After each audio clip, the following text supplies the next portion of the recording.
everybody, it's Ian here. Just come down to Hines Wood. Got ourselves a nice location here, nice space in between the trees, good canopy cover. I've tested all the trees around, they're all pretty good.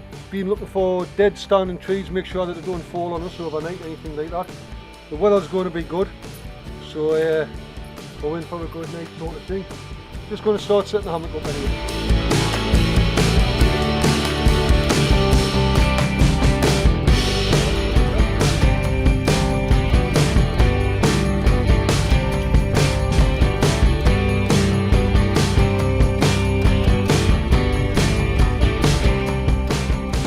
As you can see, we've got the hammocks set up. We've set them in a V shape, so we're sort of like 90 degrees of each other. We'll put the fire in the middle here for the night. I'm not going to bother with a fire reflector because it's going to be a warm night anyway. It's a good forecast and it's going to be a hot weekend, so all we need the fire for really is to do a bit of cooking later. I did cheat a little bit. I bought a little bit of chicken and some sausages and black pudding and bacon. Time to go foraging some wood. It's 20 to 8 now, 7th of August. It doesn't get dark yet till about 9:45, 10 o'clock. There should be enough light to see what we're doing. Probably be dusk about 9:45ish. Let's get foraging for some firewood.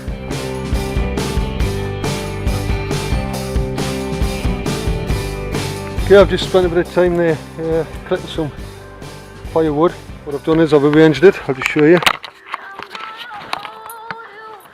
Here's some kindling here, slightly larger stuff, larger again, and it goes into the bigger stuff here, then into the bigger logs for to get the fire going. All I need to do now is just go away and find some nice tinder. There's a bit of dead birch lying over there, so I'm going to get myself some dead birch bark and make some nice tinder with that. Okay, I'm just going to show you here. I'll do this. I'm going to collect some birch bark. Just give it a good scrape. There we go. It comes up nicely. Good thing about birch is it'll burn even when it's wet. So then identify your birch trees and you'll have a very useful tool for lighting fires. And that fine powdered dust there, what you can see, this stuff here, that there makes good tinder. Also need to pull off some strips, small strips. Okay, to that tinder which I've just scraped up, the fine dust, I've added some shavings of the bark off a live standing tree. I've just stripped it off the tree. What I'm going to do now is I'm going to scrape some shavings off onto the tinder. Get plenty of shavings on there.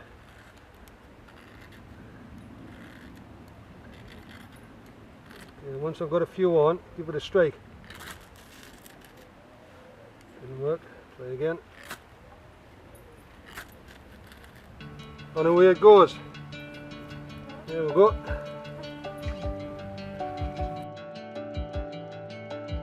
Just let that burn. Should make its own way up. Yeah, there we go. Some of these shavings on. Nice flame going. So adding a few small sticks to that. And burning too. Hold the fire up nice and slow. Build it in a pyramid shape so the sticks can get burning.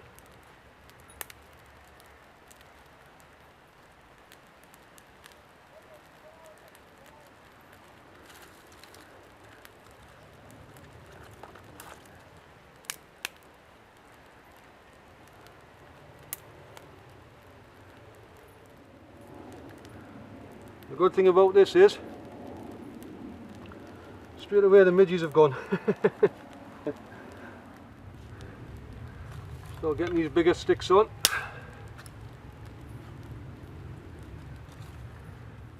Hear a lot of this wood hissing. Means it's damp, but it's okay because it's birch wood. it'll just keep burning. But please don't go cutting down loads of birch trees. Always look for dead wood. There's plenty of the woods out there. Blackthorn, that's good for burning. You can find some of that good dead and seasoned. Any wood that's dead standing really.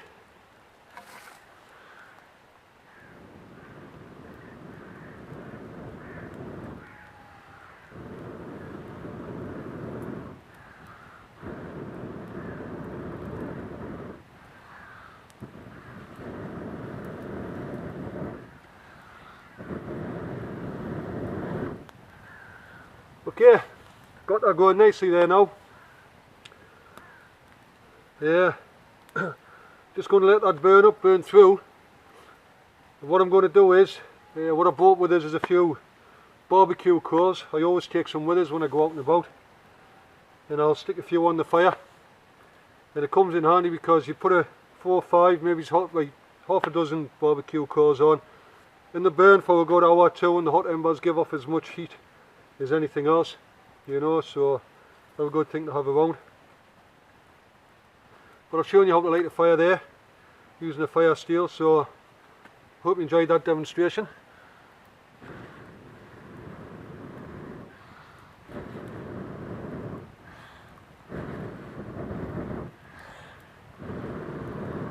There we go. Lovely flame.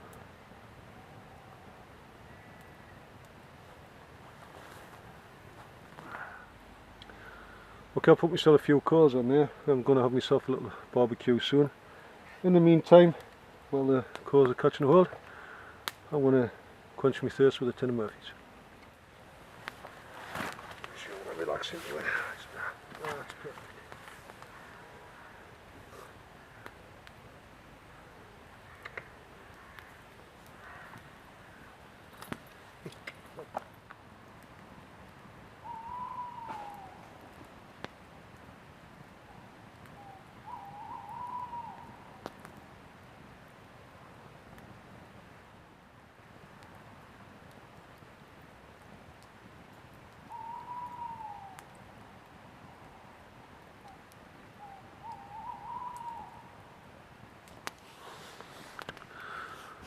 Hello, don't know if you can see us very well, but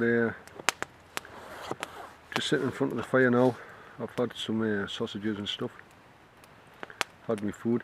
Rob went for a little wander earlier, then it turned out he had to go home for some reason, so this dual camp has turned out to be a solo camp. Anyway, it's really peaceful here. I can't believe how quiet it is. In fact, I can't hear a damn sound. Anyway, it's unusually quiet actually. Normally, earlier on I could hear pigeons, I could hear owls, I could hear 1 or 2 things moving through the trees, maybe it's deer or something, I don't know. Could have been badgers, but right now it's so quiet, it's like everything's just stopped. I mean completely stopped. But it's really nice. In the morning I'm going to get up, I'm going to go have a look around the area, see what fruits there are to forage at this time of year. Should have raspberries and strawberries out and stuff, you know, so I did spot some earlier actually, so I'm going to forage some tomorrow. Anyway, right now I'm enjoying a couple of cans of Murphy, enjoying the peace of quiet. It's so quiet, I'm actually going to turn my little radio on and listen to a local station. There's not much happening, so I've got the TV in front of us, the Fire TV that is. So good night, and I'll see you all tomorrow.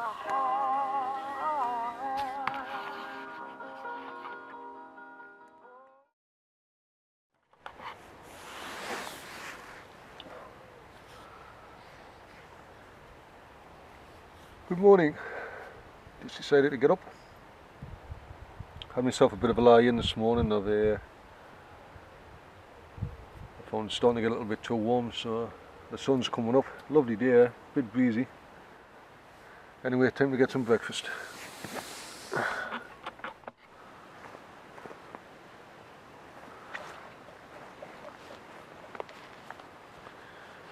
Just show you what I'm doing here. I'm trying to get the fire going again, and just using the hot embers from yesterday. I put a couple of the charcoals down to get them going as well.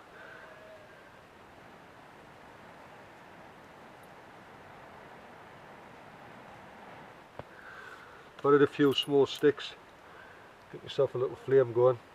What I'll do is once this is going, I'll just build the fire back up again with a few bits of sticks and twigs, get the coals burning, and then I'll start to get my breakfast cooking. Okay, once I get this built up, I'll put 3 or 4 coals on there, maybe it's 5 or 6. That's all I need. Because what I'm going to do is I'm going to put my pan on and use that for cooking, obviously. But it'll only take a half a dozen coals just to cook with the pan, you see.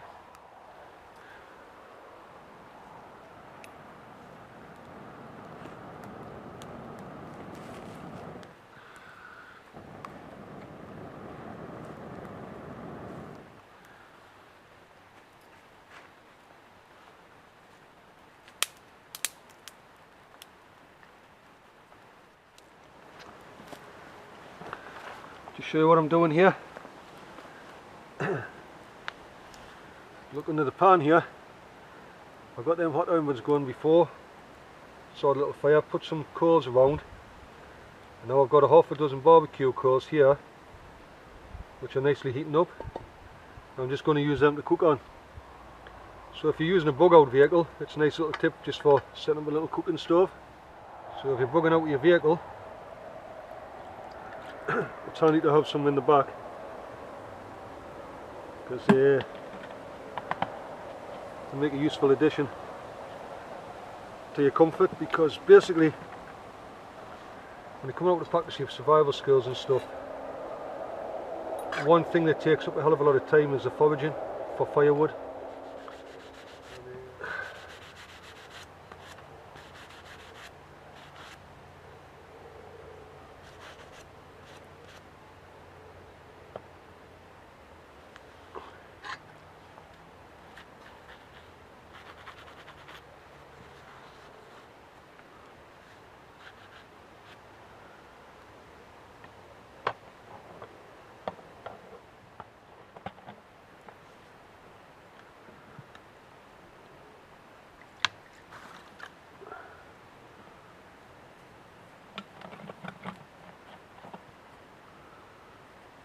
Good rinse.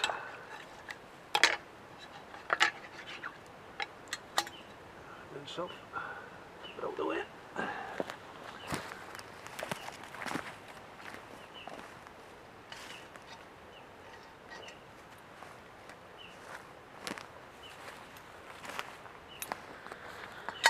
Okay, ready to cook now. Everything's washed. Ready to go.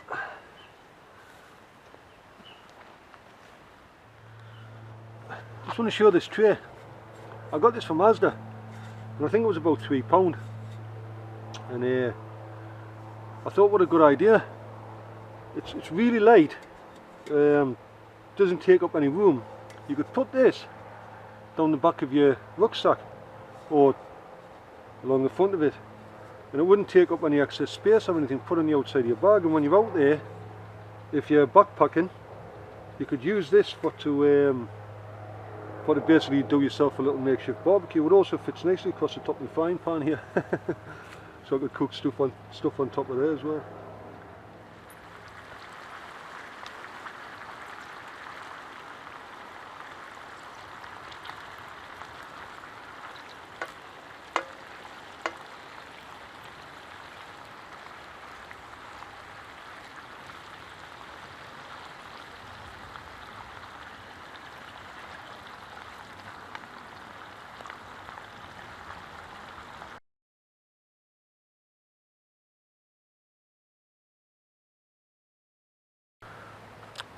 Just having a look around this plant here, wild strawberries.